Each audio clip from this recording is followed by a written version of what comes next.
Assalamualaikum warahmatullahi wabarakatuh. Perkenalkan, nama saya Al-Ghifari Ramadian dari sekolah SMA Negeri 2 Cirebon.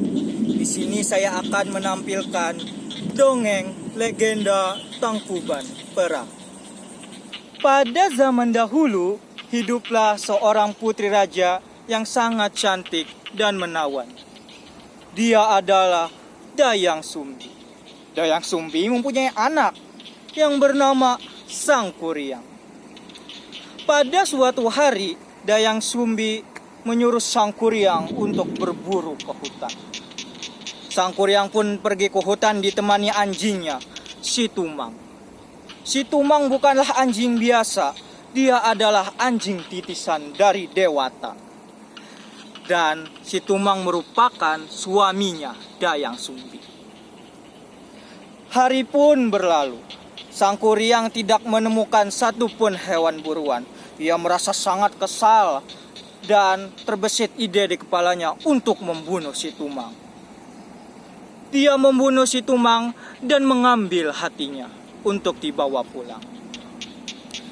Sesampainya di rumah, ia pun memberikan hati itu ke Dayang Sumbi untuk dimasak dan dimakan bersama-sama. Ketika sedang asik-asiknya makan, Dayang Sumbi bertanya kepada Sangkuriang, "Anakku, ini hati apa? Rasanya sangat lezat sekali," tanya Dayang Sumbi. Sangkuriang pun merasa was-was dan ketakutan. Ia mengakui kesalahannya dan meminta maaf. "Ibunda, sebenarnya ini adalah hatinya si Tumang. Maafkan saya, Ibunda." Dayang Sumbi pun terkejut. Ia tanpa sadar memukulkan sidok sayur yang ia pegang ke kepala Sangkuriang. Cetrak!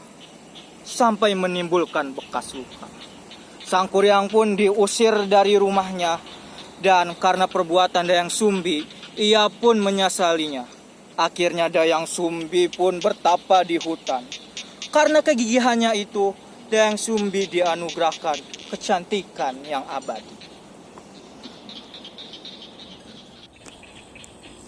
Waktu pun berlalu.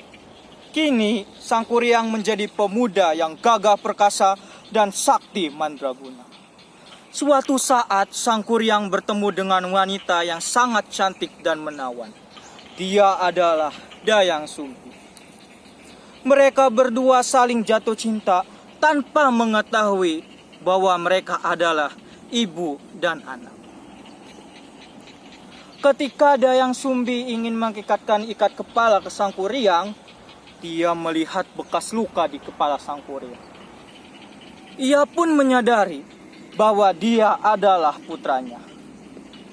Mengetahui hal tersebut, Dayang Sumbi memberitahukan kepada Sangkuriang. Tetapi Sangkuriang tetap bersikeras dan tidak percaya kepada Dayang Sumbi. Dayang Sumbi pun memberikan dua syarat agar Sangkuriang dapat menikahinya. Yang pertama, dia harus membendung sungai Citarum.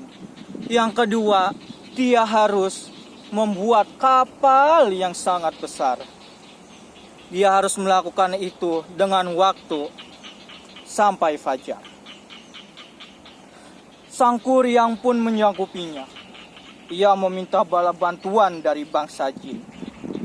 Sebelum fajar, ia pun hampir menyelesaikan syarat itu. Mengetahui hal tersebut, Dayang Sumbi pun was-was dan dia meminta pertolongan kepada Dewata. Dayang Sumbi mengibaskan buah rarang. Secara ajaib, tiba-tiba keadaan seperti fajar. Ia pun membawa ayam jago untuk berkokok. Kukuruyuk! Mengetahui hal tersebut, Sangkuriang merasa gagal. Ia pun sangat kesal dan akhirnya menendang perahu tersebut menjadi terbalik. Yang nantinya perahu tersebut menjadi Gunung Tangkuban Perahu.